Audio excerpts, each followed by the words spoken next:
Ya Tuhan ke surga mulia, syukur Tuhan. Terima kasih buat sore hari ini. Kau sudah pertemukan kami kembali Tuhan di tempat ini. Terima kasih buat segala berkat yang Kau berikan hingga saat ini. Hingga detik ini Tuhan, Kau boleh ada sebagaimana kami ada Tuhan. Sekarang Tuhan, kami akan mulai ibadah kami di sore hari ini.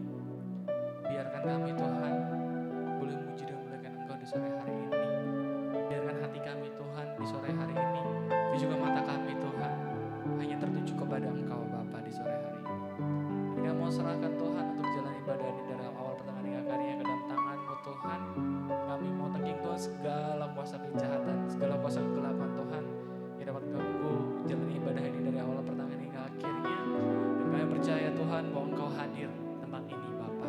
Dan Kau juga akan hantarkan Tuhan untuk saudara-saudara kami yang mungkin belum hadir atau mungkin masih malas Tuhan kira mau ketuk hatinya, sehingga boleh akhirnya Tuhan bersama-sama kami kembali di tempat ini untuk muji dan muliakan Engkau Tuhan.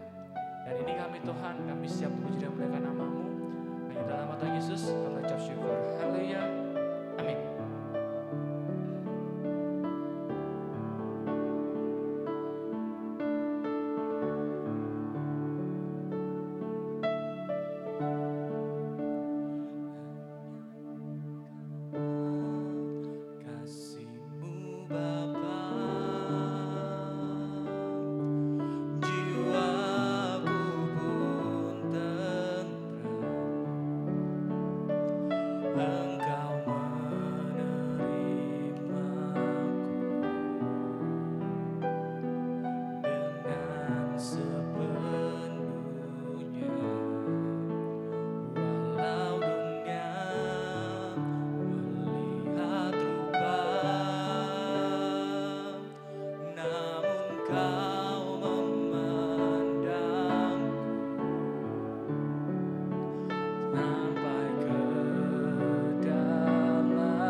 dekat kasih-Mu Bapa.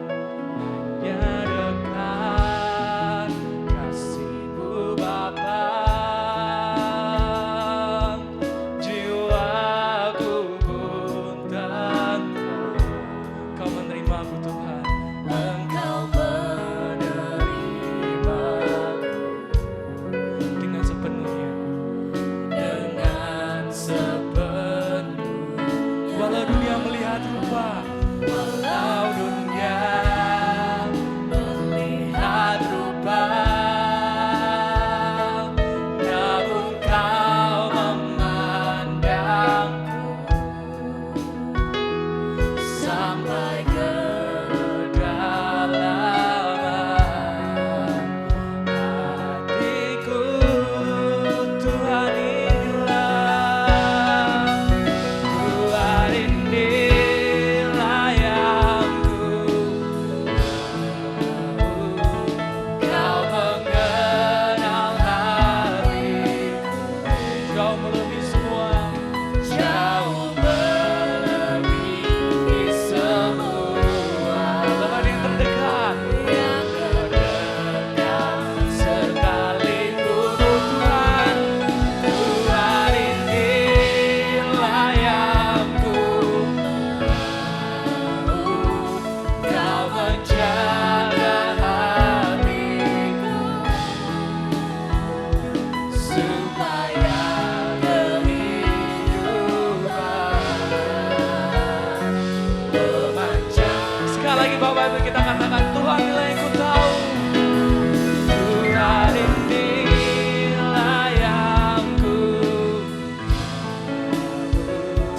tahu. Kau mengenal hatiku, jauh melebihi semuanya Bapa.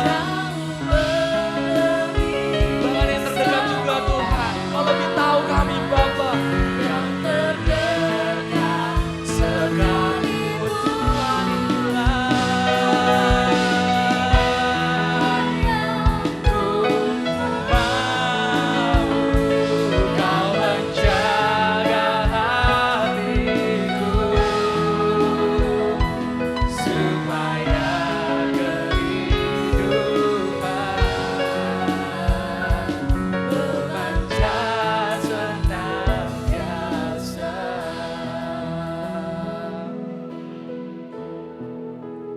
Tuhan inilah yang ku tahu. Kau mengenal hatiku, jauh melebihi semua.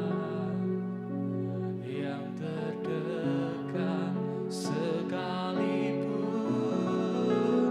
Tuhan inilah yang ku mau. Kau menjaga hatiku supaya kehidupan memanjang. Sekali lagi Bapak Ibu saya katakan, Tuhan inilah yang ku tahu. Ya, ini deklarasi iman kami Tuhan, bahwa Engkau Bapa yang mengenal kami semua Bapa, bahkan melebihi siapapun yang dekat kami, baik itu keluarga kami, saudara kami, teman kami. Dan Kau mau tahu Tuhan, Kau mau kenal hati-Mu Bapa. Tuhan inilah yang ku tahu. Kau menjaga hatiku supaya kehidupan memanjang. Sekali lagi Bapak Ibu kita nyatakan, Tuhan inilah yang ku tahu. Kau mengenal hatiku, jauh melebihi semua. Yang terdekat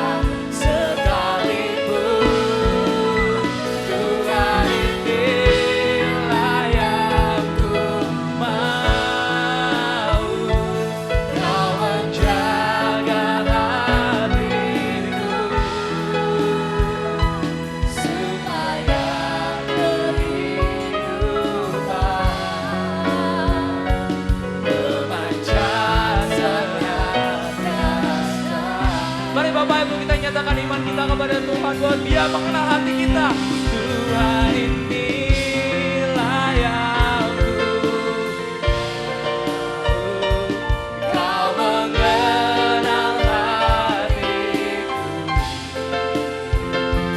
jauh melebihi semua yang terdekat sekali. Tuhan inilah yang ku mau, Tuhan inilah yang ku mau.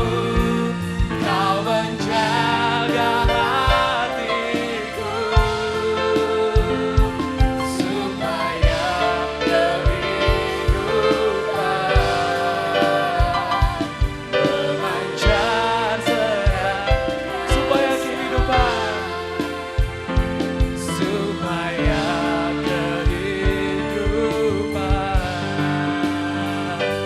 memancar cerah, supaya kehidupan memancar, supaya kehidupan memancar cerah biasa.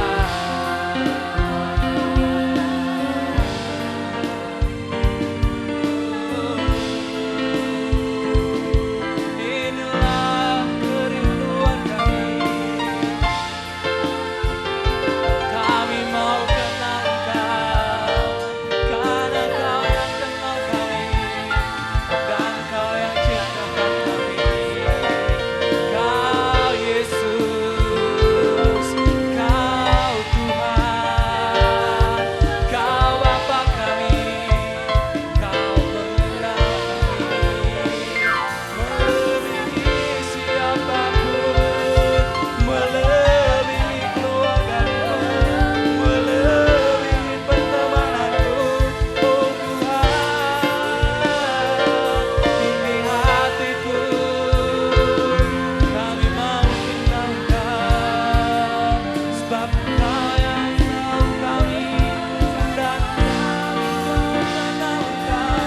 Ini hatiku, kami bawa kepadamu. Oh kami bawa sembah kami di hadiratmu. Oh sebab Engkau yang layak, terima pujian, terima sembah kami. Oh segalanya bagimu. Haleluya.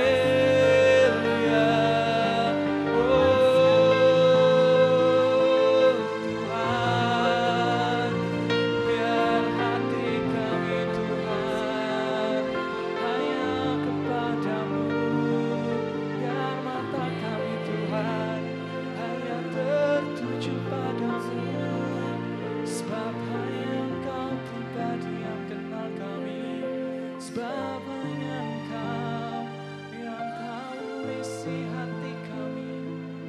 Oh Tuhan, iya ini kerinduan kami Tuhan.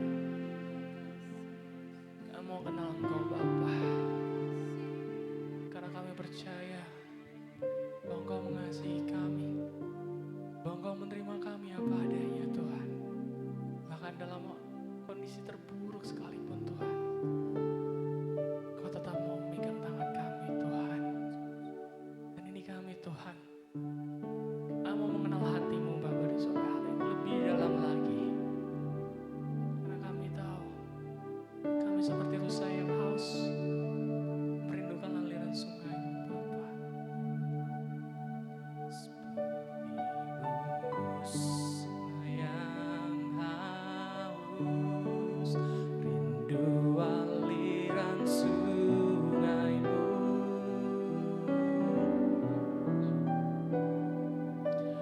Hatiku tak tahan menunggu-Mu.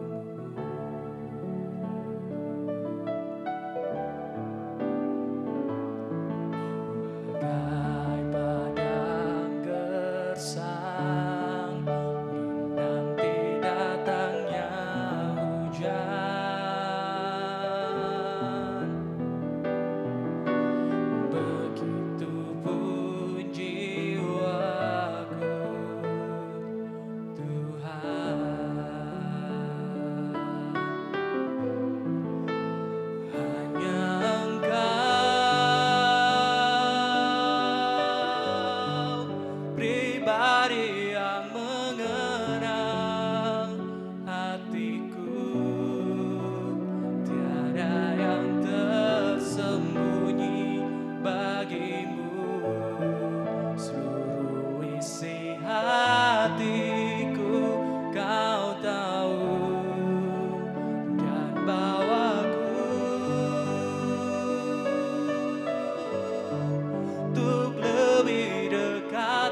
Ibu kita puji lagu ini bersama.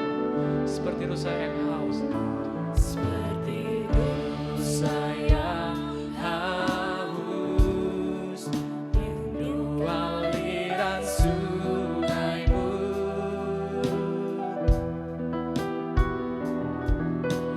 Hatiku tak tahan menunggu-Mu. bagai padang gersam Tuhan. Bagai padang gersam menanti datangnya hujan.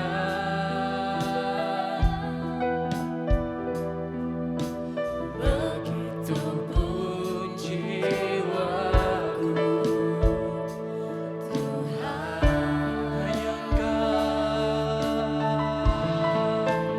Hanya Engkau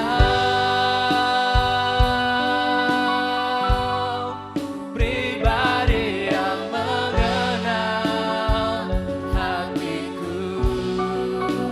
Tiada yang tersembunyi bagimu.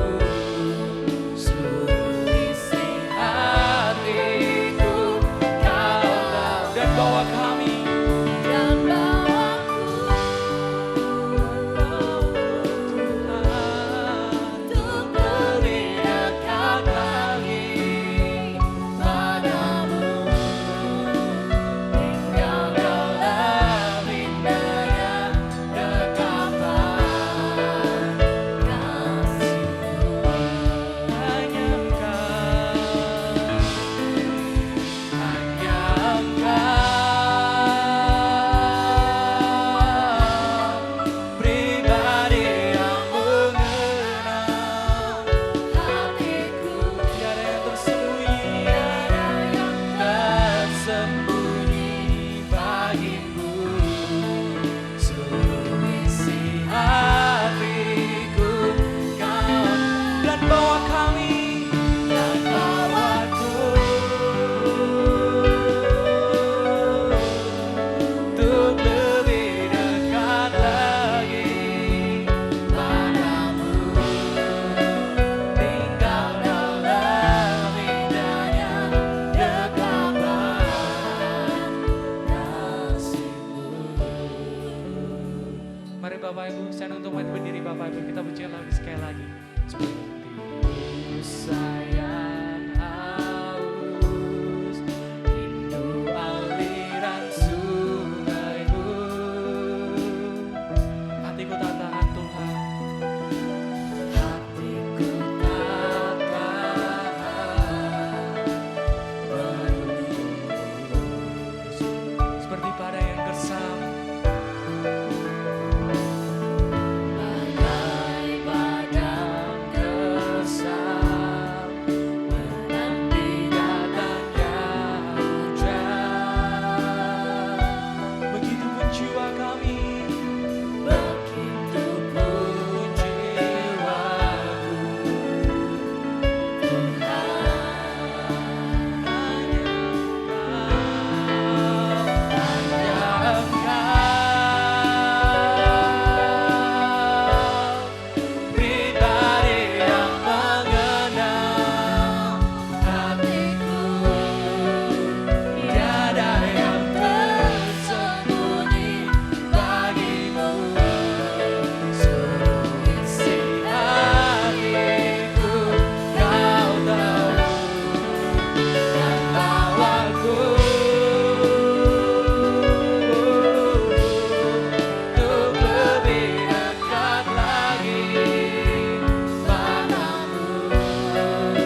Tuhan, Engkau mengenal kami Bapa.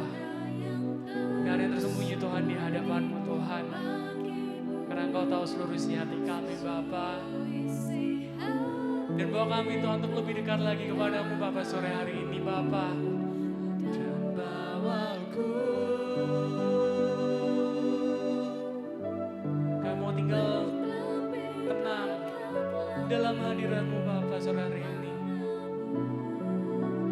Tinggal dalam indahnya dekapan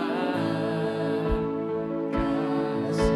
Sekali lagi dengan iman Bapak Ibu, mari kita angkat tangan kita kepada Tuhan. Hanya Engkau pribadi yang mengenal hatiku. Tiada yang tersembunyi bagimu. Seluruh isi hatiku Kau tahu.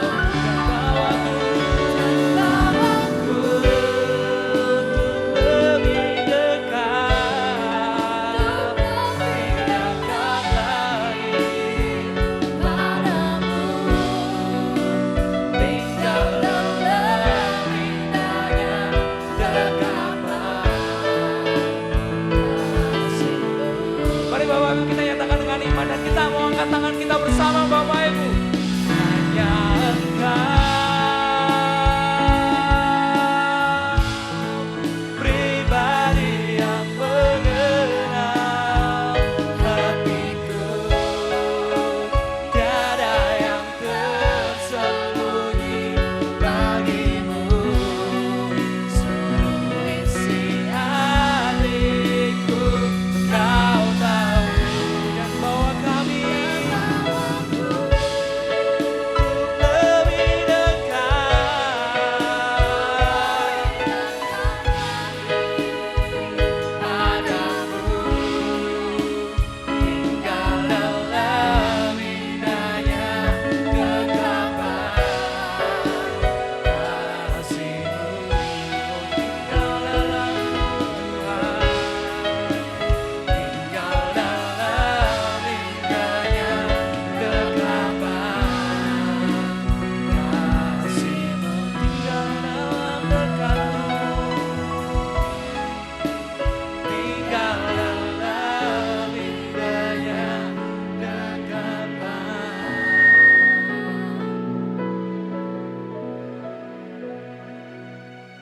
kasih-Mu.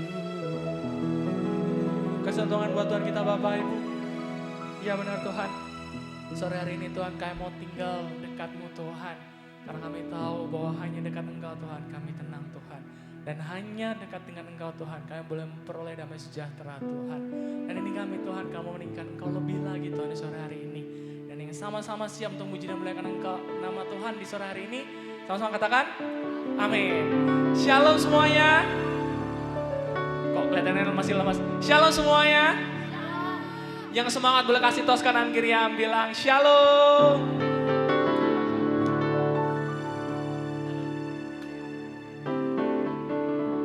Ya. La la la la la la. La la la la la la la. La la la la la la la. La la la la la la. Kau berkarya melebihi pikiranku. Kau bertindak melebihi kekuatanku. Ku melangkah pada rencana-Mu. Turut kehendak-Mu bagi Tuhan.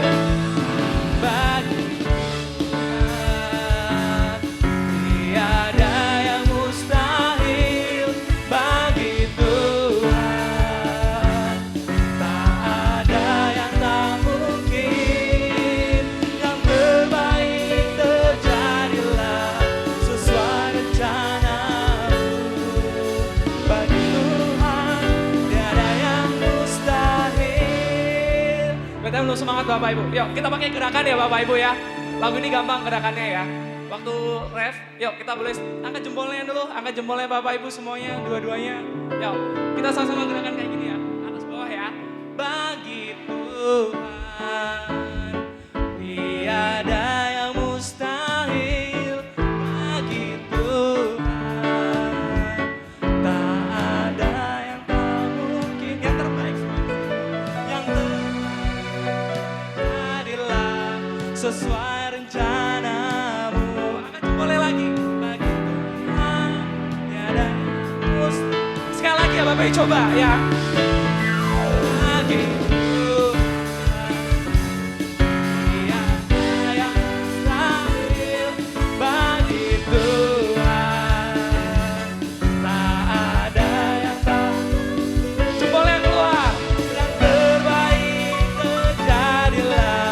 sesuai rencanamu. Bagi Tuhan tiada yang mustahil. Mari dari awal ya Bapak Ibu. La la la la la la la la. La la la la la la la la la. La la la la la la la la. La la la la la la la. Kau berkarya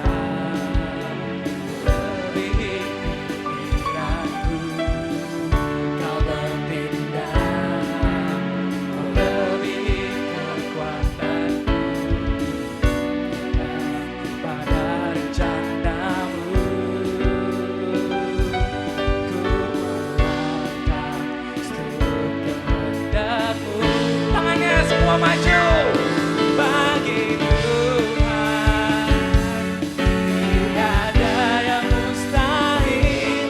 Bagi Tuhan, tak ada yang tak. Jempolnya keluar. Yang terbaik terjadilah sesuai rencanamu. Bagi Tuhan, tiada yang mustahil. Sekali lagi ya Bapak Ibu ya.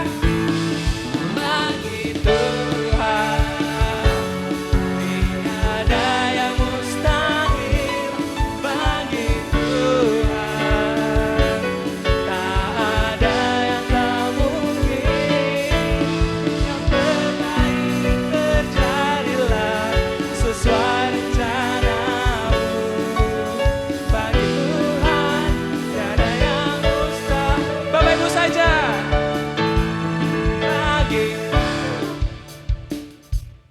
Tiada yang mustahil. Bagi Tuhan, tak ada yang tak mungkin. Yang terbaik terjadilah sesuai rencanamu.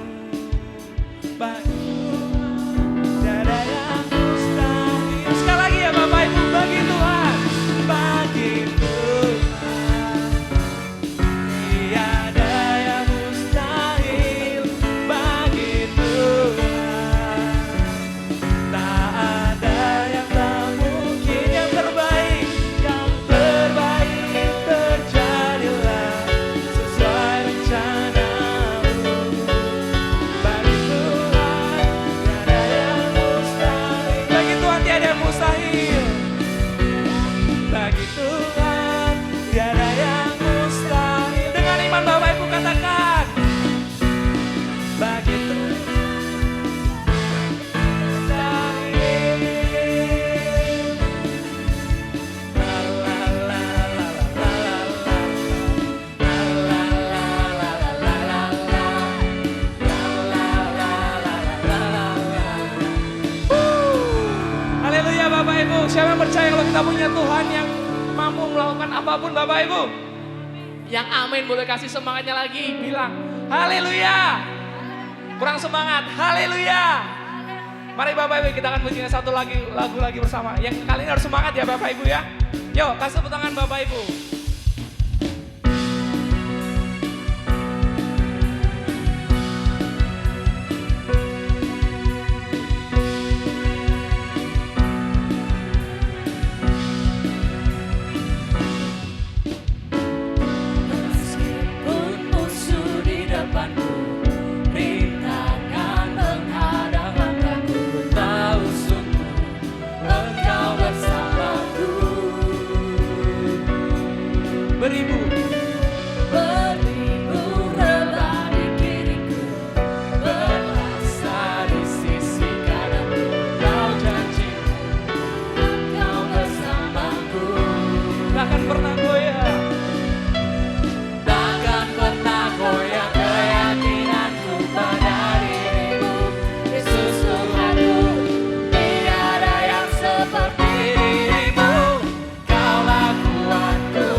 dahsyat, Allahku dahsyat berkuasa, suruh bumi sujud menyembah, tinggikan namamu. Allahku dahsyat berkuasa, suruh bumi sujud menyembah, tinggikan namamu.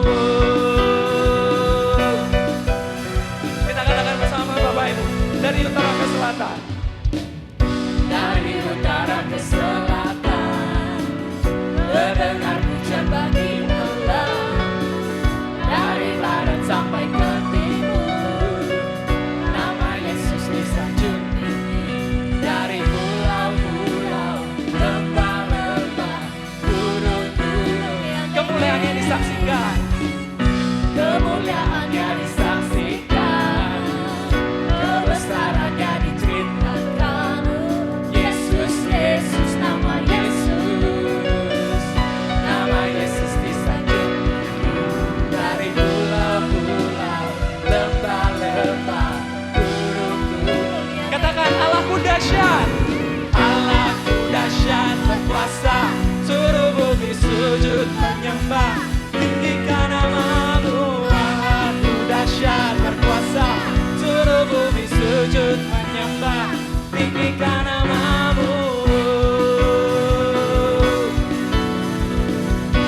Kita katakan kemuliaan disaksikan, kemuliaannya disaksikan, kebesarannya diceritakan. Yesus, Yesus, nama Yesus, nama Yesus disanjung tinggi. Dari pulau-pulau, lembah-lembah, gunung-gunung, kita katakan Allahku dahsyat dengan sungguh.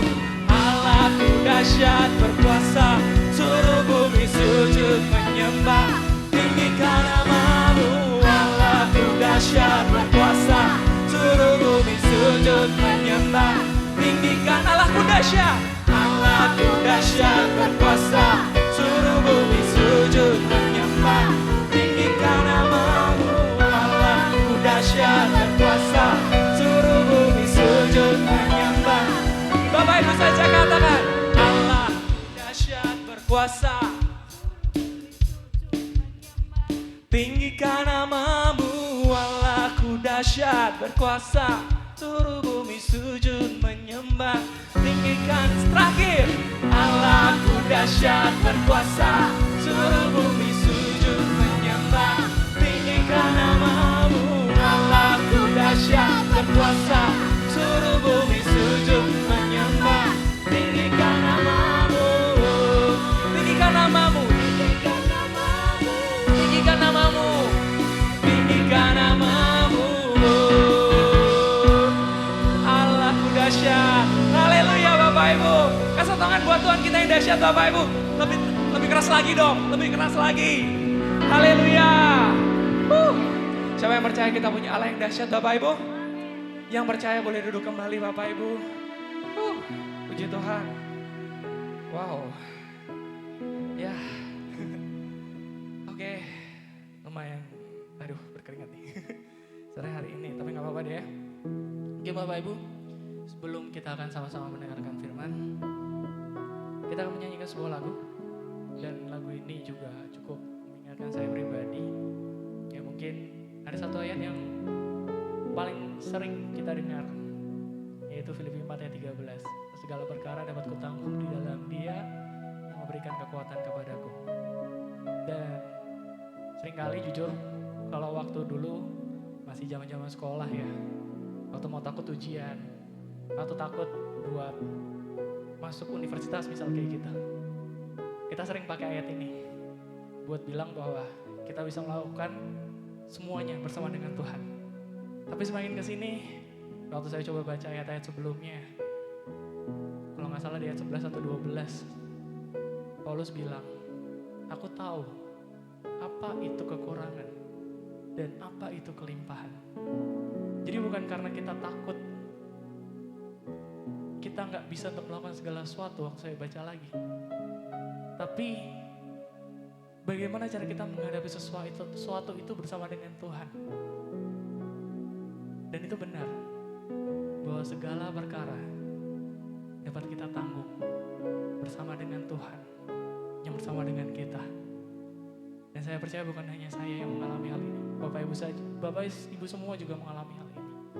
Berapa banyak atau berapa sering kita merasa bahwa kita nggak mampu, tapi Tuhan selalu mampukan kita.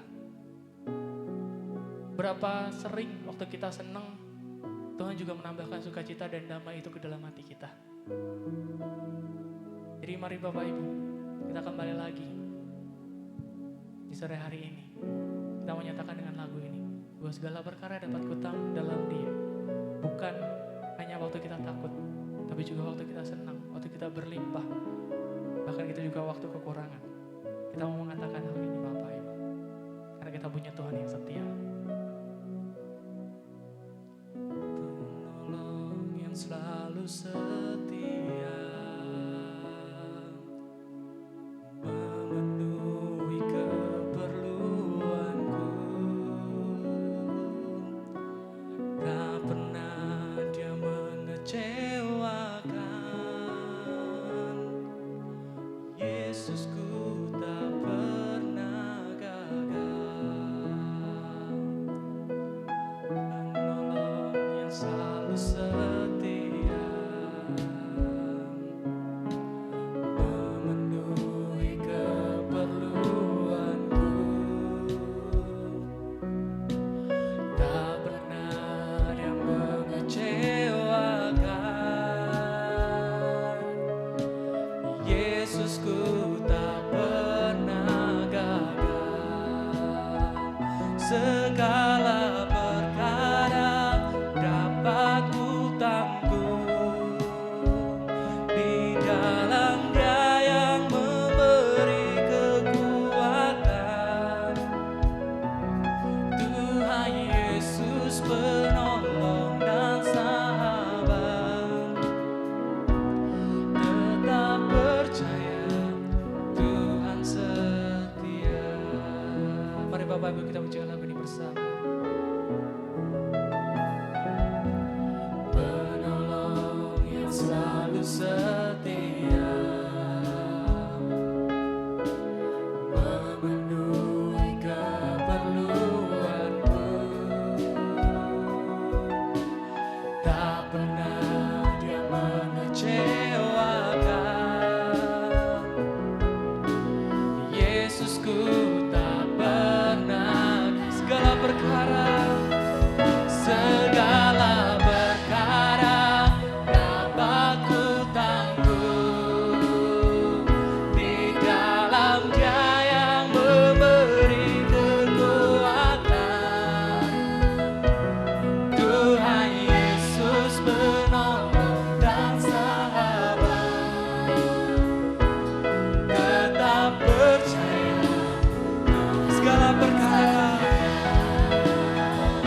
Segala perkara dapat kutanggung di dalam Dia yang memberi kekuatan. Tuhan Yesus penolong dan sahabat. Tetap percaya Tuhan setia. Mari kita nyatakan bersama, penolong yang selalu setia pada kita. Penolong yang selalu setia,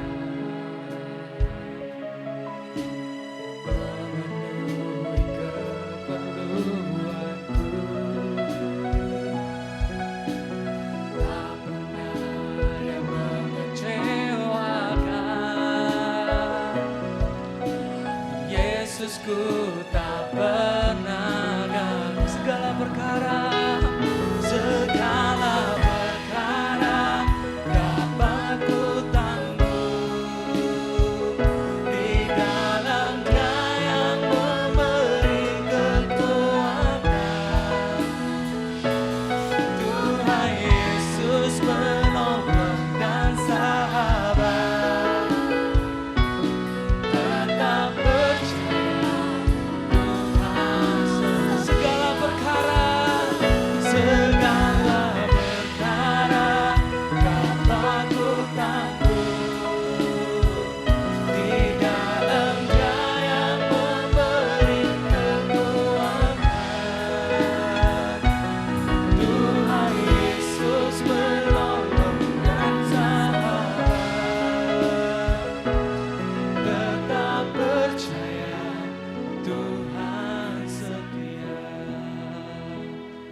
Bapak Ibu senang untuk mulai berdiri Bapak Ibu. Di sore hari ini, mari Bapak Ibu, kita sama-sama datang kepada Tuhan. Baik itu mungkin kita yang lagi punya pergumulan berat di sore hari ini. Yuk mari ambil waktu sebentar. Kita datang kepada Tuhan dengan segala keterbatasan kita. Maupun mungkin yang hari ini sedang bersyukur karena lagi mendapatkan sesuatu dari Tuhan. Mari kita ucapkan syukur kepada Tuhan dengan hati yang betul-betul dan sungguh untuk menghadap kehadirannya. Saya akan beri waktu 30 detik sampai 1 menit Bapak Ibu. Untuk kita sama-sama datang kepada Tuhan. Baik itu untuk berkeluh kesah kepada Tuhan maupun untuk mensyukuri apapun yang Tuhan berikan pada kita di sore hari ini. Karena kita percaya bahwa Dia adalah penolong yang setia untuk kita Bapak Ibu di setiap musim kehidupan kita. Mari Bapak Ibu.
Iman kami Tuhan, bahwa baik senang, baik maupun duka Tuhan, kami telah percaya bahwa Kau adalah penolong yang setia Tuhan kepada kami Bapa.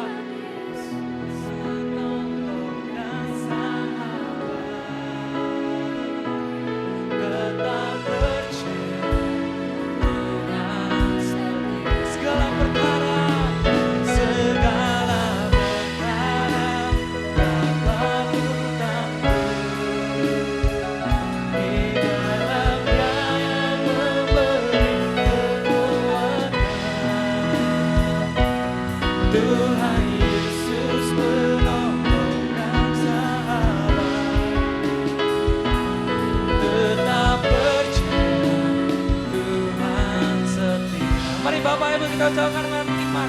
Sekali lagi, segala perkara. Segala kepada Bapak Ibu masa persilakan. Dapat ku tangguh di dalam Dia yang memberi kekuatan. Tuhan Yesus penolong dan sahabat. Tetap percaya. Tetap percaya, tetap percaya, Tuhan setia. Tetap percaya, tetap percaya, Tuhan setia.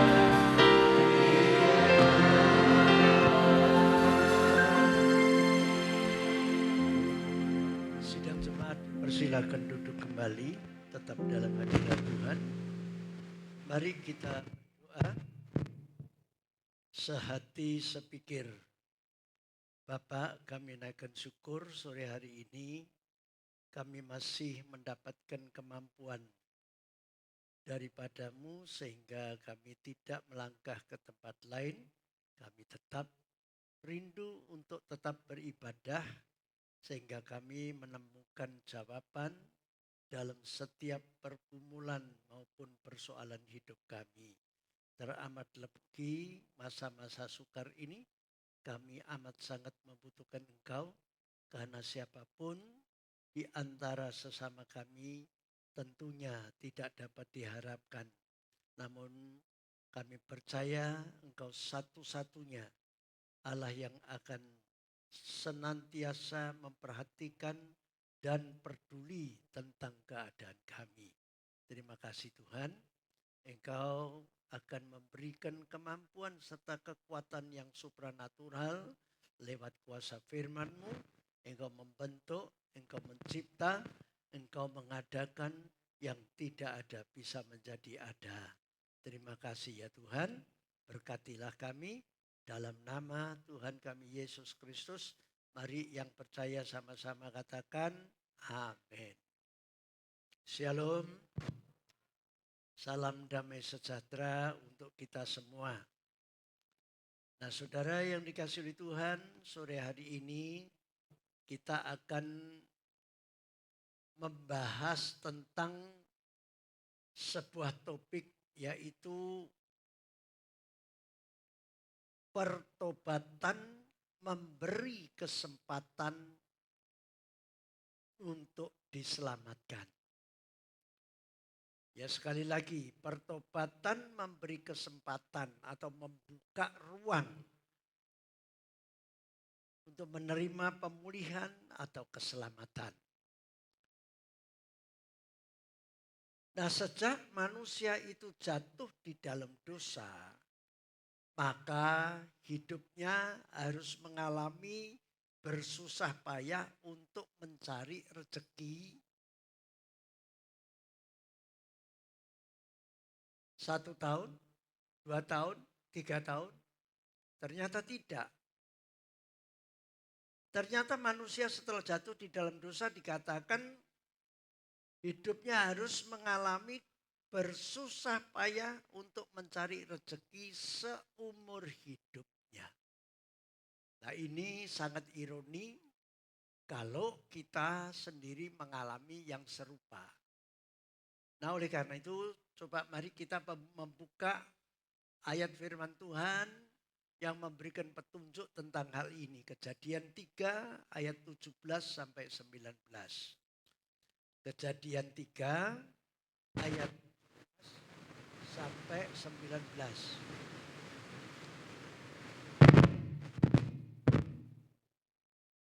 Kitab Kejadian pasal 3 ayat 17 sampai 19. Mari kita baca bersama-sama. 2, 3. Lalu firman-Nya kepada manusia itu, karena engkau mendengarkan perkataan istrimu dan memakan dari buah pohon yang telah kuperintahkan kepadamu, jangan makan daripadanya. Maka terkutuklah tanah karena engkau dengan bersusah payah engkau akan mencari rezekimu dari tanah apa? Sampai kapan? Seumur hidup. Ayat 18. Semak duri dan rumput duri yang akan dihasilkannya bagimu dan tumbuh-tumbuhan di padang akan menjadi makanan. Dengan berpeluh engkau akan mencari makananmu sampai engkau kembali lagi menjadi tanah. Karena dari situlah engkau diambil, sebab engkau debu dan engkau akan kembali menjadi debu. Nah saudara yang dikasihi Tuhan, inilah yang perlu kita waspadai. Seperti minggu yang lalu, Ibu Gembala telah menyampaikan tentang berjaga-jaga dan waspada. Nah waspada dalam hal apa? Ya antara lain seperti yang sore hari ini firman Tuhan kita dengar, agar supaya kita tidak terjebak di dalam dosa yang mengakibatkan kita ini tidak hanya sengsara waktu di muka bumi untuk mencari rezeki, namun yang ironi dan yang paling fatal juga nanti akan kehilangan apa? Keselamatan. Ya, memang manusia itu tidak bisa menghindari beberapa hal di dalam hidup ini. Maka mari kita belajar di dalam 2 Tawarikh pasal 6 ayat 12 sampai 42. 2 Tawarikh pasal 6 ayat 12 sampai 42. Dan nanti kita akan membagi beberapa bagian supaya kita dapat mengerti dan sekaligus mempunyai petunjuk untuk menghindari yang namanya dosa. Tidak ada lain, kuncinya adalah ketika kita berdosa harus bertobat. Nah, yang perlu kita ingat kembali juga, pertobatan itu hanya bisa kita lakukan kalau kita isek urip. Kalau sudah mati, ya sudah, tidak bisa. Tidak ada kesempatan lagi. Makanya jangan terjebak dalam keyakinan-keyakinan orang-orang itu seringkali ya nanti tidak apa-apa kalau sudah mati didoakan ya selalu itu kan. Bahkan ada banyak di antara kita yang pergi ke kuburan, komat kami di depannya yang mati, tangkongnya, maknya atau apanya gitu saudara. Percayalah itu semua tidak ada gunanya, artinya nol besar. Hanya bernilai bahwa kalau kita merawat kuburan almarhum yang meninggalkan kita lebih dulu, artinya kita ini benar-benar mengingat akan apa? Silsilah bahwa dia ini adalah keturunan marga ini, keturunan dari ini kan begitu. Lalu kita tidak perlu untuk umat kami di depannya. Karena dia sudah tidak bisa berbuat apa-apa. Karena segala perbuatannya selama hidup itu akan diperhitungkan. Baik akan mendapatkan pahala, kalau buruk jahat akan mendapatkan hukuman. Dan itu bukan ranah kita, bukan bagian kita, itu ada di tangan Tuhan.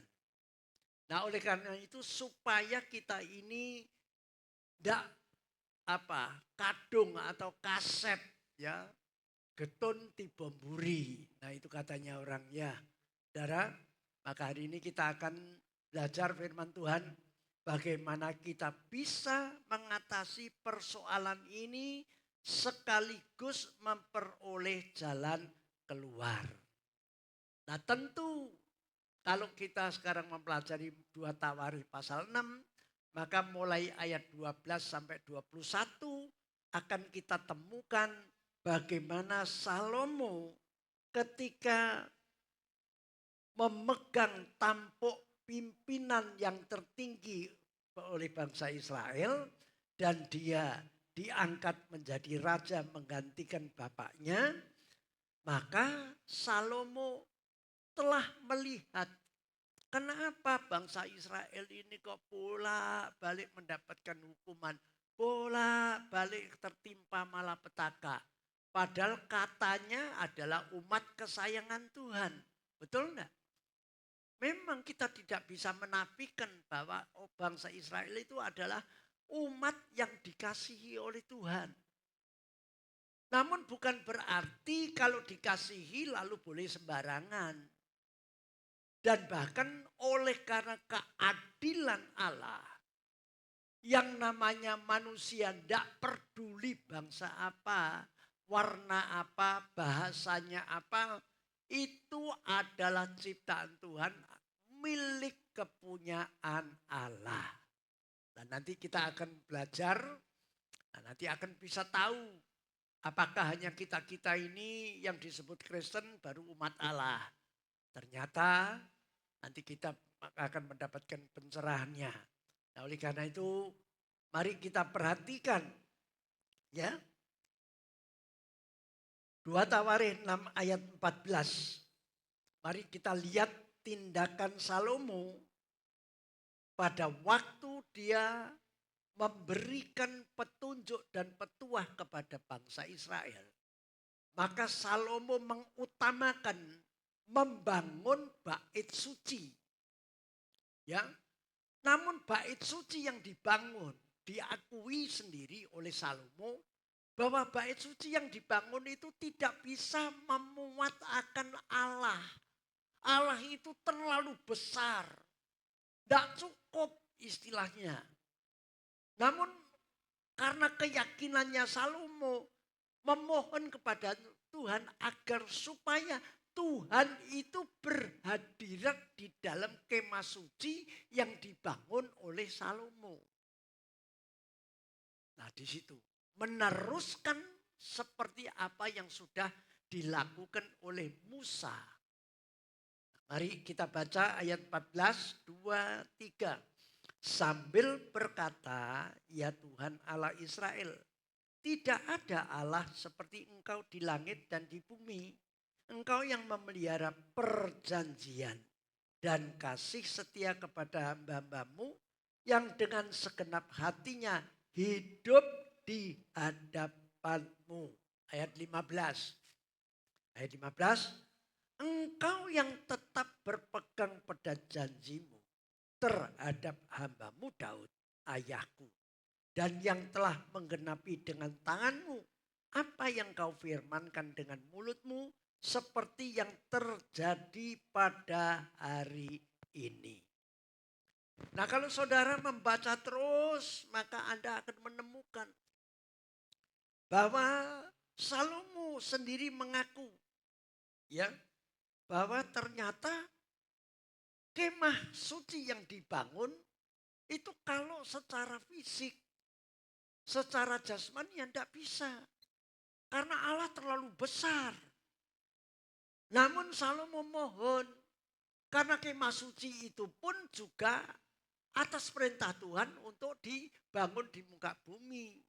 Nah, artinya hadiratnya Tuhan itu hadir di dalam kemah suci yang dibangun seperti sekarang yang saudara berada di dalam gereja Tuhan, gereja Betani Tuban.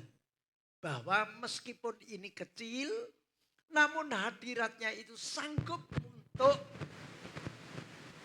menaungi atau memimpin kita. Dan sehingga saudara dan saya akan menemukan Allah yang maha besar yang kita dambakan dan yang kita rindukan. Nah, siapa di antara saudara yang percaya bahwasanya ini ganggu ya, saudara?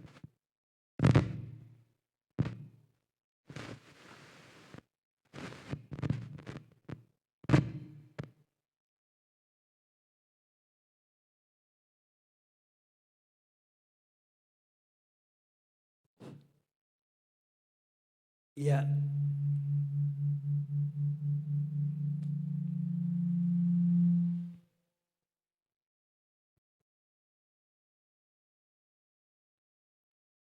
Nah, saudara yang dikasihi oleh Tuhan, ya.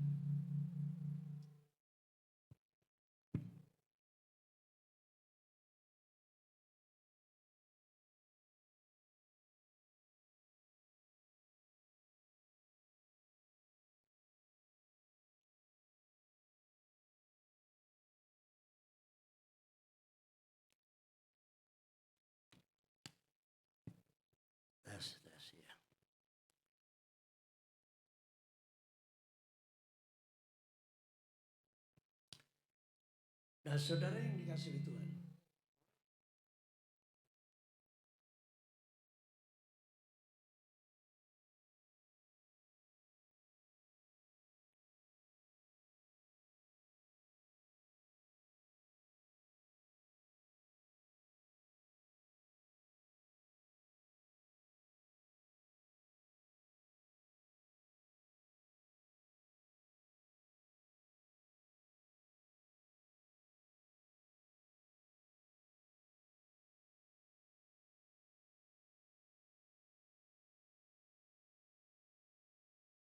saudara Nah, saudara yang dikasihi Tuhan,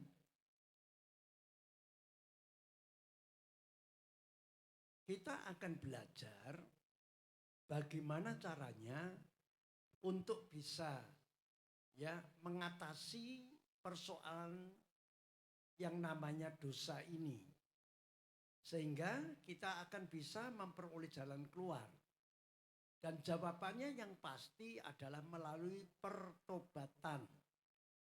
Nah, makanya tadi saya ulang kembali, Salomo itu langsung ketika dia membangun bait suci dan dia mohon kepada Tuhan, sekaligus memperkenalkan kepada bangsa Israel bahwa Allah yang disembah, Allah yang dihadirkan di dalam bait suci itu akan bisa melayani sekaligus menjawab setiap persoalan dan kesulitan yang dialami oleh bangsa Israel. Nah, sehingga Salomo itu tidak tidak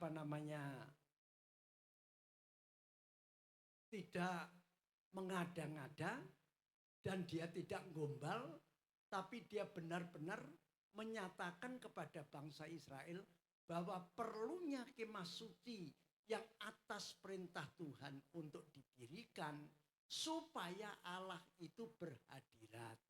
Nah, sehingga umat Israel boleh datang satu persatu dan atau berjemaat untuk beribadah kepada Tuhan. Nah, maka mari kita baca ayat yang ke-18.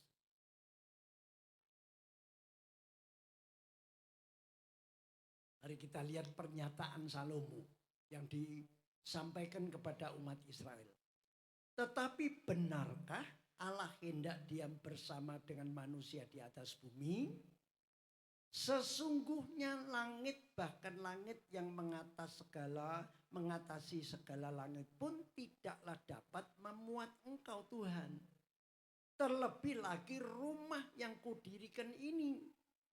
Nah, ini merupakan sikap merendahkan diri di mana Salomo menyatakan kepada Tuhan, sekaligus menyatakan juga dan mengenalkan Allah yang disembah, yang diingini untuk hadir di dalam kemah suci kepada bangsa Israel.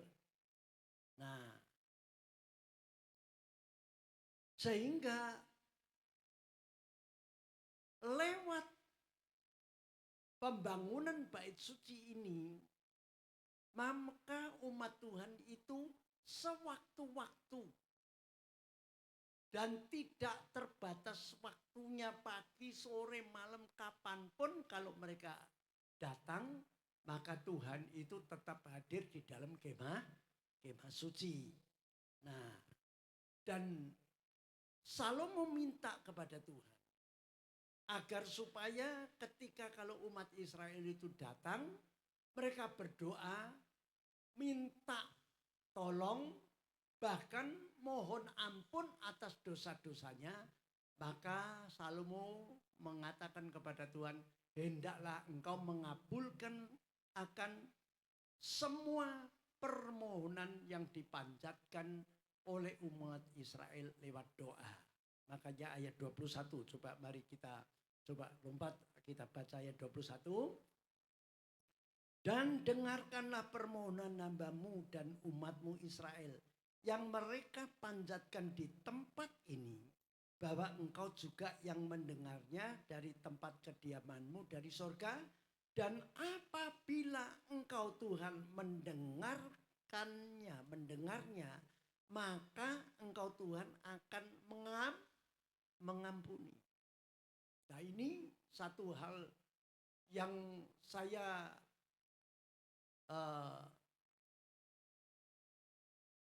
mendapatkan pengertian. Ternyata Allah itu Maha Pengampun. Dan Allah memberikan kesempatan. Ingat, catat baik-baik. Selama manusia itu masih hidup, ya, dia bisa memperoleh kesempatan untuk bertobat, minta ampun atas dosa dan kesalahannya. Sampai di sini mengerti? Ya, cuman ingat loh ya, jangan ngono enak, nanti berbuat dosa lalu tobat lagi dosa. Iya, enggak apa-apa, silakan begitu terus. Tapi apakah kita tahu bahwa setelah minta ampun lalu berbuat dosa, begitu berbuat dosa lalu game, tidak punya kesempatan minta ampun, kira-kira kemana? Ya syukur-syukur kalau begitu berdosa minta ampun lalu mati gitu saudara. Tentu pasti jaminan surga itu menjadi bagiannya.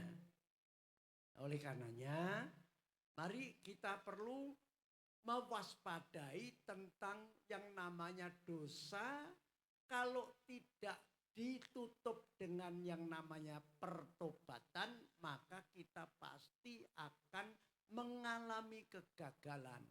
Bahkan sengsara selama kita hidup di muka bumi ini, seperti tadi di dalam kitab Kejadian pasal 3, mereka harus bersusah payah, berpeluh keringat untuk mencari nafkah selama hidupnya. Dan saya yakin memang kita sekarang ini kalau berjuang untuk mencari sandang pangan papan, otomatis berpeluh keringat. Tapi kita tidak sampai mencetet istilahnya, pasti kita akan mendapatkan setimpal dengan apa yang kita perjuangkan. Amin. Amin. Amin. Nah, maka yang pertama, mari kita lihat mulai ayat 22 sampai 25. Karena bagaimanapun juga manusia hidup itu tidak bisa lepas untuk mengalami hal-hal yang berikutnya ini. Mulai ayat 22 sampai 25. Mari kita baca ayat 2 Tawarikh 6, 22 sampai 25. Mari kita baca 2, 3. Jika seseorang telah berdosa kepada temannya, lalu diwajibkan mengangkat sumpah dengan mengutuk dirinya, dan ia datang bersumpah ke depan mezbahmu di dalam rumah ini. Ingat ya, di dalam istilahnya kemah suci, maka engkau Tuhan pun hendaklah mendengar dari surga dan bertindak serta mengadili hamba-hambamu, yakni membalas perbuatan orang bersalah dengan menanggungkannya kepada orang itu sendiri. Tetapi membenarkan orang yang benar dengan membalaskan kepadanya sesuai dengan kebenarannya. Anda perhatikan. Kita hidup di muka bumi ini tidak mungkin kalau tidak bersosialisasi dengan sesama manusia. Betul enggak? Iya toh? Seperti sekarang ini. Nah kita pun ya juga tidak eksklusif. Oh seiman begitu. Tapi sehari-hari di luar sana, bukankah kita harus berhubungan satu dengan yang lain? Nah bisa enggak kita lengah ketika kita tidak hati-hati waspada bisa melakukan kesalahan. Ya, satu dengan yang lainnya. Nah otomatis menyakiti orang lain, merugikan orang lain. Nah ingat Tuhan bilang, apa yang engkau perbuat buruk, maka engkau pasti akan menuai sesuai dengan apa yang engkau perbuat. Buruk ya pasti akan mendapatkan hukuman. Tapi kalau baik pasti mendapatkan apa? Upah, mendapatkan pahala. Ya. Karena di situ dikatakan orang bersalah dengan menanggungkannya kepada orang itu sendiri. Jadi perbuatan salah, perbuatan jahat, dosa itu harus ditanggung sendiri. Nah, saudara. Nah, ketika kalau kita ini benar, maka kita akan memperoleh ganjaran sesuai dengan kebenaran yang kita lakukan. Mari kita lanjut ayat 24 dan 25. Ini masih satu paket. Yang pertama ini. apabila umatmu Israel terpukul kalah oleh musuhnya karena mereka berdosa kepadamu, kemudian mereka berbalik dan mengakui namamu, dan mereka berdoa dan memohon di hadapanmu di rumah ini, maka Tuhan pun kiranya mendengar dari sorga dan mengampuni dosa umatmu Israel dan mengembalikan mereka ke tanah yang telah kau berikan kepada mereka dan nenek moyang mereka. Nah, ini merupakan ketika kalau misalkan kita ini kalah gitu ya. Entah itu kalah karena persaingan dagang, kalah karena kita ini ya kalah apapun lah. Yang penting tidak kalah judi itu saudara ya. Ya kan? Dikatakan kalah oleh musuhnya karena mereka berdosa kepadamu. Nah, berdosa kepada Tuhan artinya umat Israel pada waktu itu yang diceritakan oleh Salomo ini, ya, maka kemudian mereka berbalik. Jadi ketika kalau mereka berbuat dosa, lalu harus menanggung akan akibat dosanya, tetapi mereka sadar, mereka bertobat, mereka berseru kepada Tuhan, minta ampun, maka Salomo bilang, engkau harus mengampuni. Amin. Nah inilah yang kita pelajari bahwa ternyata apapun yang sedang kita lakukan yang namanya pelanggaran dan perbuatan dosa, ya, itu kalau kita mau bertobat, maka pasti akan mendapatkan pengampunan. Dan akibat pengampunan itulah maka kita akan mendapatkan apa? Pemulihan, dipulihkan. Nah, disinilah pengertiannya supaya kita tangkap bahwa apabila kalau kita ini sedang berhubungan dengan sesama manusia, tentunya harus kita jaga hati. Ya, jangan suka menyakiti. Tapi apabila kalau memang tidak sengaja lalu salah atau gimana dan gimana, ya kuncinya tidak ada lain. Mengaku lalu bertobat. Maka pertobatan itulah yang akan memulihkan kita. Yang kedua, mari kita baca ayat 26 sampai 27. Ya, kalau tadi berbicara tentang ketika hubungan dengan sesama manusia, ya. Kalau kita salah, kita minta ampun, ya, lalu juga minta ampun kepada Tuhan sehingga Tuhan yang setia itu akan mengampuni dan kita pasti dipulihkan. Yang kedua, ayat 26 sampai 27. Apabila langit tertutup sehingga tidak ada hujan, sebab mereka berdosa kepada Tuhan. Lalu mereka berdoa di tempat ini dan mengakui nama Tuhan dan mereka berbalik dari dosanya, sebab Tuhan telah menindas mereka. Maka engkau Tuhan pun kiranya mendengarkannya di surga dan mengampuni dosa hamba-hambamu umatmu Israel. Karena engkaulah Tuhan yang menunjukkan kepada mereka jalan yang baik yang harus mereka jalani. Dan engkau Tuhan kiranya memberikan hujan kepada tanahmu yang telah kau berikan kepada umatmu menjadi milik pusaka. Dan yang kedua ini berbicara tentang apabila kalau kita ini berdosa, ya kita salah, lalu akibat daripada dosa itu lalu kita ini, ya ini berbicara tentang sawah ladang. Sawah ladang kalau tidak dapat hujan tentu apa? Rugi enggak? Ya rugi. Ruginya apa? Ya kita sudah susah payah ngerakal, sudah susah payah memberi benih, lalu kita apa namanya pelihara, tahu-tahu tidak turun hujan, kehabisan air, tentu tanamannya akan mati.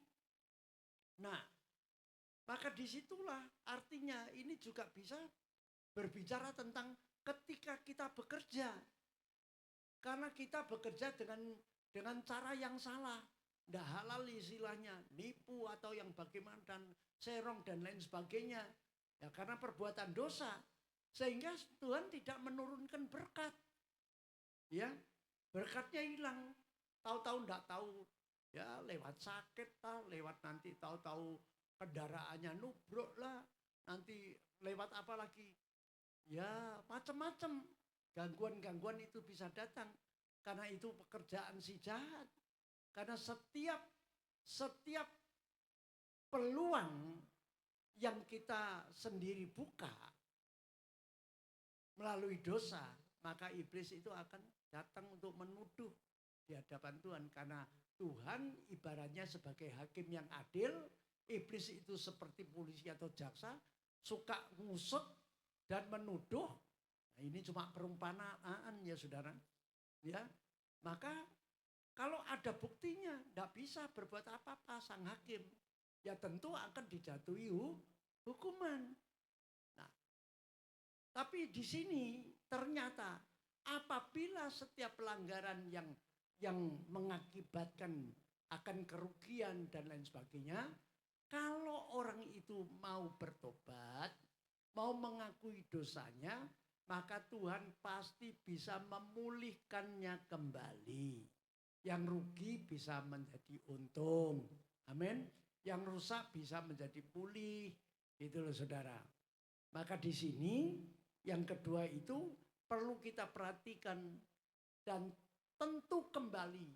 Poinnya selalu. Nah saya memberikan pencerahan ini adalah tidak mungkin tidak dihindari oleh setiap orang atau manusia pasti mengalami, yaitu tadi gesek Anderson dengan sesama manusia, lalu kita ini bisa kilap untuk salah langkah, kadang-kadang ya bisa ada kata-kata yang bujuk ya orang, nah gitu saudara ya. Jadi sehingga kita melakukan yang namanya dosa. Dan tidak ada lain kecuali kalau kita bertobat.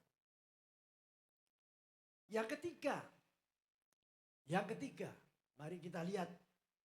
Mulai ayat 28 sampai 31. Ya. Ayat 28, pasal 6 ayat 28 sampai 31. Apabila ada kelaparan di negeri ini, apabila ada penyakit sampar, hama dan penyakit gandum, belalang dan belalang pelahap, apabila musuh menyesakkan mereka di salah satu kota mereka, apabila ada tulah atau penyakit apapun. Lalu, Anda perhatikan. Nah ayat 28 ini menunjukkan yang namanya manusia itu bisa saja kena musibah. Ya, musibah karena kelaparan. Ya kekurangan karena hasil panennya udah ada, lalu saudara kalau lihat orang kelaparan itu, ya Anda lihat pengemis-pengemis itu kalau ya mereka kelaparan, lalu mereka kena penyakit, kena wabah, ya yang baru-baru ini corona dan lain. Lalu hama menyerang penyakit sawah ladang kita. Ya, ini berbicara tentang apa? Ya rugi entah dicolong pegawai atau ditipu orang dan lain sebagainya. Ya. Nah, lalu kita mau tidak mau, lalu diperkarakan orang. Ya, musuh menyesakkan mereka di salah satu kota mereka, ditahan dan lain. Nah, lalu seorang, ayat 29, Anda baca. Lalu seseorang atau segenap umatmu Israel memanjatkan doa dan permohonan di rumah ini, maksudnya di kemah suci, dengan menadahkan tangannya. Karena mereka masing-masing mengenal tulahnya dan penderitaannya sendiri. Anda perhatikan. Ya. Jadi kalau sekarang ini kembali saya ingin ingatkan. Jadi kemah suci atau gereja sekarang ini yang kita pakai. Kalau kita mendengar atau mengerti tentang orang lain, saudara kita atau keluarga kita yang tertimpa malapetaka dan ini dan itu, maka gunanya di dalam gereja adalah dipakai untuk berdoa, berseru kepada Tuhan. Karena ayat 29 ini dikatakan, lalu seseorang atau segenap umatmu. Ini bisa kelompok jemaat. Ya mungkin dibawa di dalam doa melalui FA. Lalu kita ceritakan ada masalah gini, ada kesukaran gini. Lalu mereka semua itu membantu, menopang, bersatu untuk mengangkat beban penderitaan yang dialami oleh salah satu jemaat. Maka dikatakan, karena hanya merekalah yang tahu tentang permasalahannya. Nah sehingga mereka berdoa, baik secara pribadi ataupun secara kelompok. Lalu Salomo minta kepada Tuhan tetap keinginan Salomo selalu. Seperti apa yang dikatakan oleh ayat 30. Coba ayat 30 mari. Mari kita baca ayat 30. Maka engkau Tuhan pun kiranya mendengar dari surga tempat kediaman Tuhan yang tetap. Dan kiranya engkau Tuhan mengampuni dan membalas kepada setiap orang sesuai dengan segala perbuatannya. Karena engkau Tuhan mengenal hatinya, sebab engkau Tuhan sesajalah yang mengenal hati anak-anak manusia. Supaya mereka takut akan Tuhan dan mengikuti segala jalan yang engkau Tuhan tunjukkan selama mereka hidup di atas tanah yang telah Tuhan berikan kepada nenek moyangnya. Nah, saudara yang dikasihi Tuhan, ini merupakan sebuah keinginan Salomo mengfungsikan bait suci. Sama halnya saat ini saya rindu supaya gereja ini berfungsi untuk menjadi tempat berdoa. Baik secara pribadi maupun secara bersama-sama. Nah itu. Sehingga berfungsi, ada gunanya. Oleh karena itu, mari jemaat Betani, engkau jangan kalau ibadah rasa-rasan tekogak. Nah saudara, ya. Karena yang jelas ibadah itu besar manfaatnya. Amin. Nah, sehingga bisa menciptakan kerukunan satu dengan yang lainnya.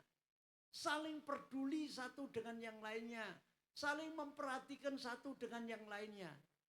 Nah, nanti kita akan mengerti mengapa kita harus melakukan seperti itu.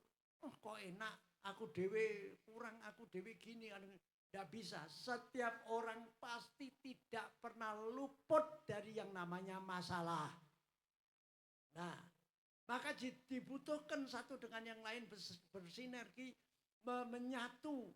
Makanya bersatu supaya kekuatan dari Tuhan itu dicurahkan sesuai dengan nats firman Tuhan yang menjanjikan, apabila 2 atau 3 orang berhimpun dalam namamu, maka Tuhan Yesus hadir. Amin. Nah, ya lanjut yang keempat.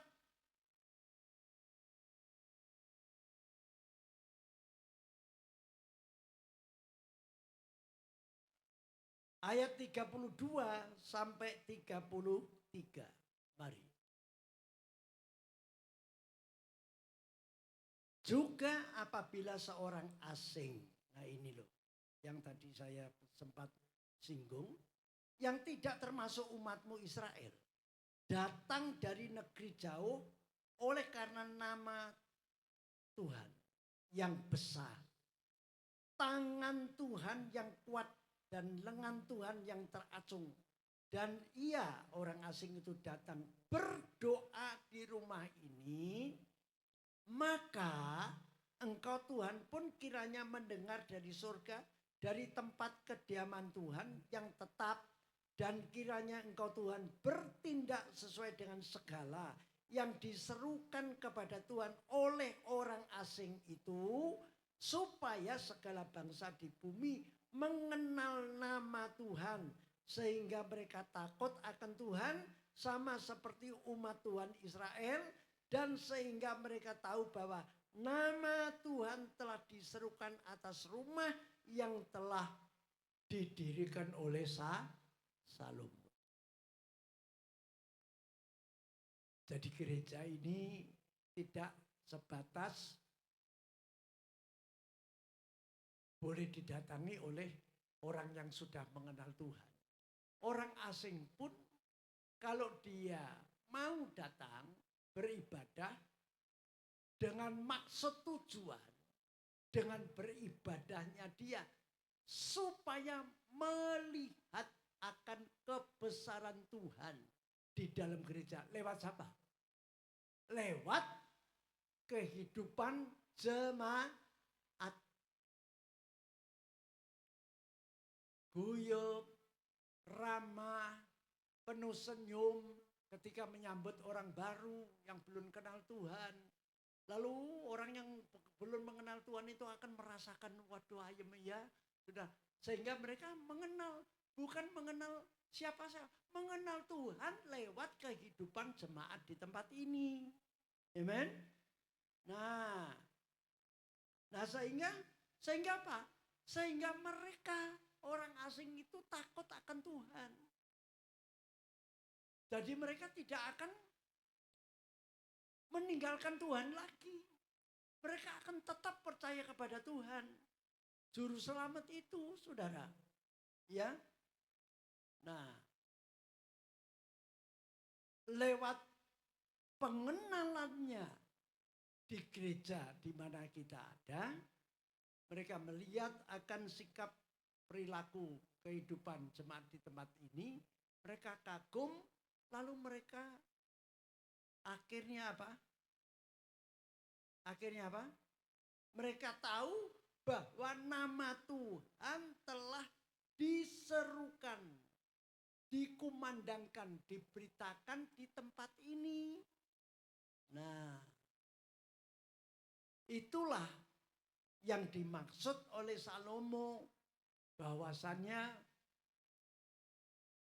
setiap orang wajib untuk menjadi saluran berkat, tidak hanya materi, tapi juga saluran berkat akan keselamatan, saudara. Itu.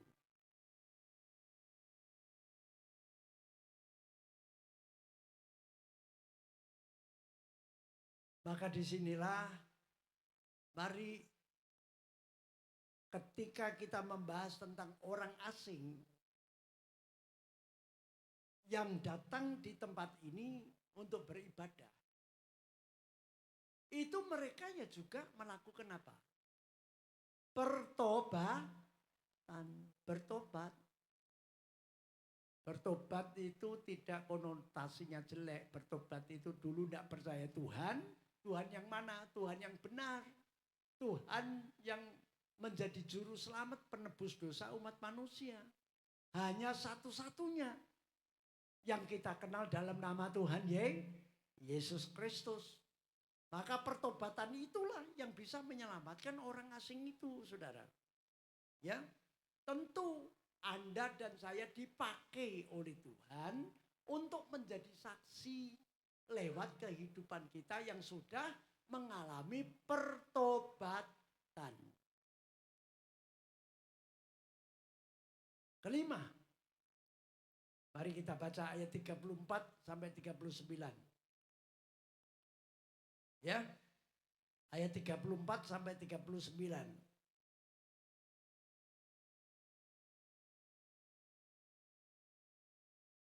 Apabila umatmu keluar untuk berperang melawan musuh-musuhmu ke arah mana pun engkau menyuruh mereka, dan apabila mereka berdoa kepadamu dengan berkiblat kepada kota yang telah kau pilih ini dan ke rumah yang telah kudirikan bagi namamu, maka ayat 35, engkau kiranya mendengar dari surga doa dan permohonan mereka, dan engkau kiranya memberikan keadilan kepada mereka.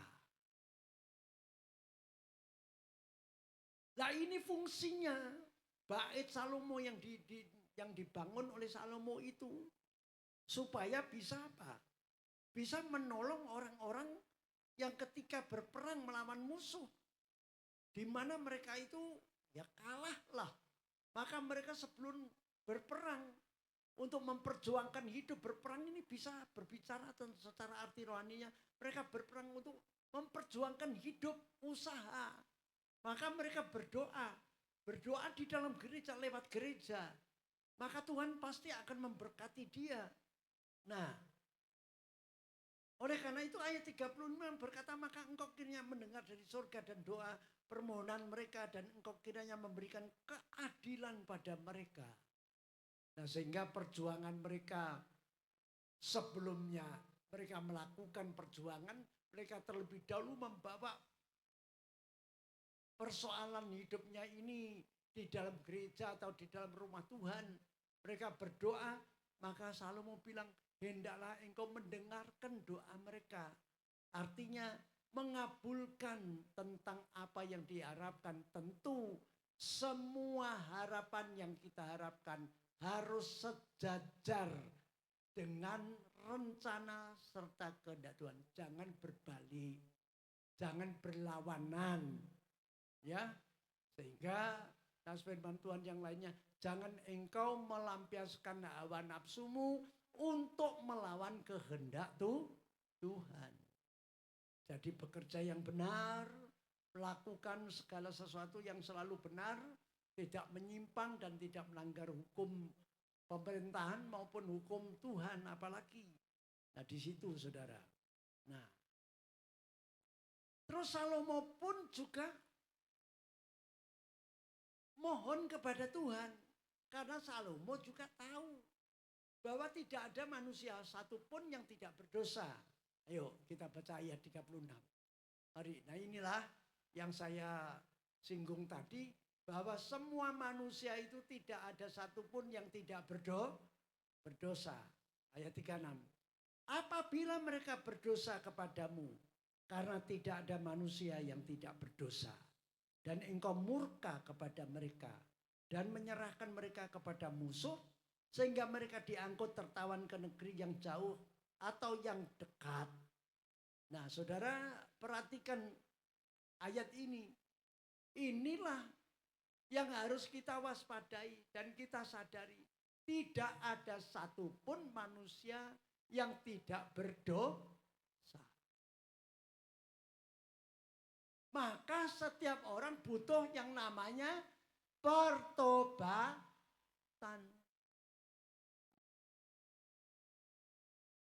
Nah sehingga apabila kalau ada di antara kita yang jatuh di dalam dosa, ya kita jangan ngotot, jangan bertegar tengkuk, salah tapi ngotot muni bener wae. Nah ini yang susah saudara. Nanti pada akhirnya yang rugi ya orangnya itu sendiri. Dan seseorang itu dinyatakan salah atau tidak, itu bisa ketahuan orang lain kan semua kan bisa melihat. Tidak mungkin orang lain itu memanipulasi lalu mengatakan kau salah-salah. Nah memang dia salah. Ya salah ya harus ngaku salah saudara. Dan masih tetap orang yang salah atau jatuh di dalam dosa, kalau ngaku maka Tuhan pasti ngampuni. Amin. Nah oleh karena itu ayat 37, coba mari kita lihat. Dan apabila mereka sadar, mereka siapa? Ya yang jatuh dalam dosa itu sadar kembali dalam hatinya di negeri tempat mereka tertawan, dan mereka berbalik dan memohon kepada Tuhan di negeri tempat mereka tertawan dengan berkata, kami telah berdosa, bersalah dan berbuat fasik. Terus ditegaskan ayat 38, mari ya. Apabila mereka berbalik kepadamu dengan segenap hatinya, hati-hati. Ada kata-kata penegasan berbalik dengan segenap hati, bertobat dengan sungguh-sungguh. Jangan nanti tobat kumat, saudara. Dengan segenap hatinya dan dengan segenap jiwanya di negeri orang-orang yang mengangkut mereka tertawan. Dan apabila mereka berdoa kepada Tuhan dengan berkiblat ke negeri mereka yang telah kau berikan kepada nenek moyang mereka, ke kota yang telah kau pilih dan ke rumah yang telah kudirikan bagi namamu, artinya bertobat dengan sungguh-sungguh, ya tentu minta kekuatan Tuhan untuk mempertahankan pertobatannya. Maka ayat 39 mari kita baca bersama-sama. 39. Maka Tuhan kiranya mendengarkan dari surga, dari tempat kediaman Tuhan yang tetap, kepada doa dan segala permohonan mereka yang berdosa itu, dan kiranya Tuhan memberikan keadilan kepada mereka yang berdosa, dan engkau Tuhan kiranya mengampuni umatmu yang telah berdosa kepada Tuhan. Jadi kalau saudara berbuat dosa kepada sesama, itu artinya kita berdosa juga kepada Tuhan. Itu artinya.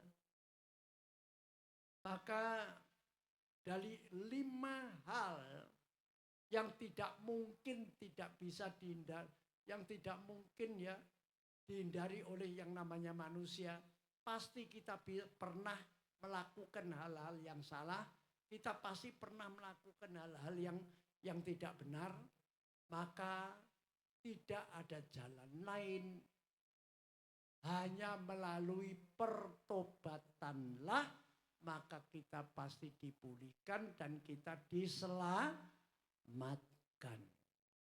Di situ. Ya. Lalu kita selesaikan ayat 40 dan 40 sampai 42. Mari.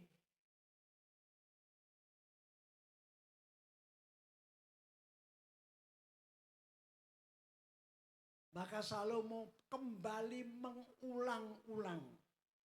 Kata-kata ini memang kelihatannya kayak membosankan. Apa kalau cuma bertobat? Ya memang itulah yang perlu ditekankan di dalam pengertian kita sebagai umat manusia yang tidak mungkin luput daripada dosa. Maka bertobat itulah yang menjadi kunci pembuka kesempatan kita mendapatkan dipulihkan selama kita masih di bumi ini dan kita akan diselamatkan. Mari kita baca ayat 40. Sebab itu ya Allahku, kiranya mata Tuhan terbuka dan telinga Tuhan menaruh perhatian kepada doa yang dipanjatkan di tempat ini. Sama halnya dengan ini gereja di tempat ini. Gereja ini adalah tempat di mana mata Tuhan itu terbuka dan telinga Tuhan mendengar dan memperhatikan doa-doa umatnya. Maka ayat 41 mari kita lihat. Dan sekarang bangunlah ya Tuhan Allah, dan pergilah ke tempat perhentianmu, engkau serta tabut kekuatanmu. Kiranya ya Tuhan Allah, imam-imammu berpakaian keselamatan dan orang-orang yang kau kasih bersukacita karena kebaikanmu. Akibat daripada pertobatan dan mereka intens terus beribadah, ya, lalu mengangkat derajat statusnya yang menjadi jemaat biasa itu menjadi imam-imam Tuhan, ya, berpakaian keselamatan. Nah, inilah yang menjadi kerinduan Tuhan, di mana Salomo itu terus membawa doa-doanya kepada Tuhan atas umat Israel. Kita tutup ayat 42. Ya Tuhan Allah, janganlah engkau menolak orang yang telah kau urapi. Ingatlah akan segala kasih setiamu kepada Daud hamba-Mu itu. Saya yakin yang dimaksudkan oleh Salomo ini juga untuk kita semua. Kita jangan sampai ditolak oleh Tuhan, karena kita adalah orang-orang yang diurapi. Amin. Ya, karena kasih setia Tuhan itu kepada nenek moyang kita atau kepada orang tua kita. Dan kita perlu menjaga nama baik orang tua kita. Maka niscaya keselamatan yang kekal itu akan menjadi milik bagian kita. Dan saya tutup dengan satu ayat Injil Lukas 15 ayat 7. Mari. Injil Lukas pasal 15 ayat 7.